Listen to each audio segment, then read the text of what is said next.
दोस्तों, purely not trying to be a TERF or I can say trans exclusionary radical feminist who altogether deny trans rights, but हकीकत यह है कि कभी कभार राइट्स के नाम पे कुछ ऐसी गलतियां की जाती हैं जो बाद में इतने आफ्टर इफ़ेक्ट्स और रेमिफिकेशंस के साथ आती हैं कि उसे फेमिनिज़म भी डिफेंड नहीं कर पाता। रिसेंटली हमने देखा कि हालांकि एक दर्जन से ज़ायद ममालिक जो हैं दुनिया में, कंट्रीज़ जो हैं, वो ट्रांस जेंडर का जो सेल्फ डिटर्मिनेशन है वो अलाउ कर चुकी हैं कि कोई भी अपना जेंडर कुछ भी बताए, उसको वैसे रजिस्टर कर लो। और रिसेंटली इसमें 2 कंट्रीज़ और ऐड हो गई, स्कॉटलैंड है और स्पेन है। और दोस्तों, स्पेन और स्कॉटलैंड में पार्लियामेंटेरियंस ने जो पास किया है बिल, उसे कहते हैं कि जेंडर सेल्फ डिटर्मिनेशन बिल। उसमें क्या अलाउ किया गया, ओवर जो 16 साल से ऊपर जो लोग हैं वो अपना जेंडर कुछ भी कह सकते हैं और उसके लिए कोई मेडिकल टेस्ट नहीं होगा, उसके लिए कोई साइकोलॉजिकल टेस्ट नहीं होगा। अर्लियर क्या होता था, जिसे हम साइकोलॉजिकल डिस्फोरिया कहते हैं,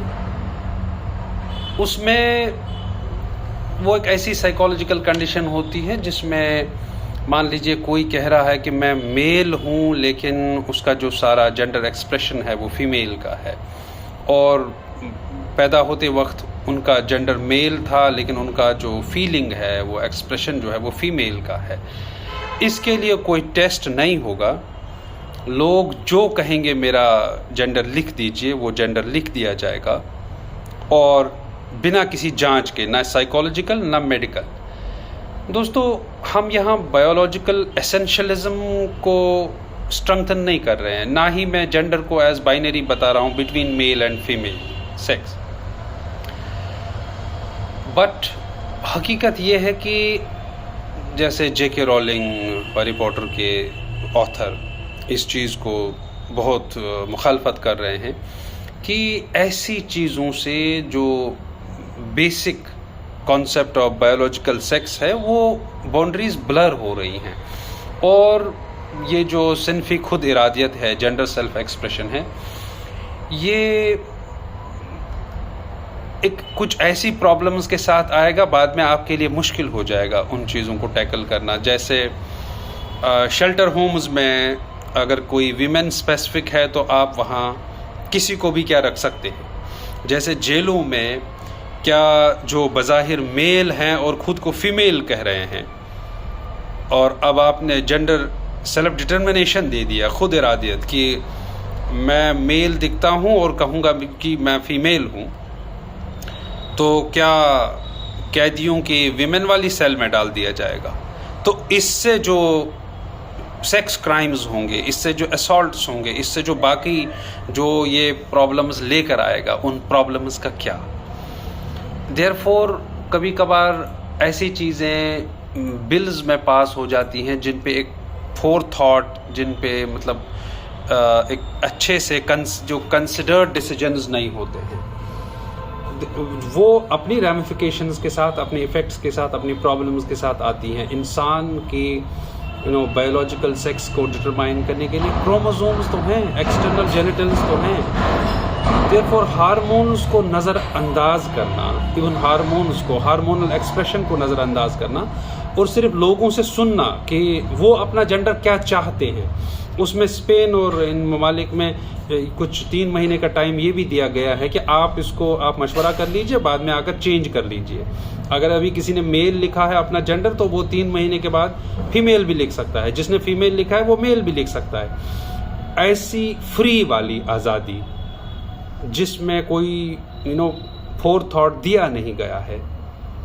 वो अपने आफ्टर इफ़ेक्ट्स में ऐसी बर्बादियां ला सकता है जहां पे आप लिबरेशन के नाम पे और जेंडर लिबर्टी के नाम पे, इक्विटी के नाम पे, जस्टिस के नाम पे एक और बड़ा बवाल करने जा रहे होंगे, क्योंकि ऐसे प्रेडेटर्स घुस जाएंगे अपने आप को फीमेल कह के, फीमेल सेल्स में, शेल्टर होम्स में, बाकी जगहों पर जो अपना एक्सप्रेशन कुछ और रखते हैं, अपनी फीलिंग कुछ और रखते हैं, क्योंकि लॉ ने अलाउ कर दिया तो उसके नताइज बहुत बुरे होंगे। एट टाइम्स जो बेसिक जो सेक्सुअल बाइनरी है मेल एंड फीमेल का, वो स्ट्रेंथन करना नहीं बट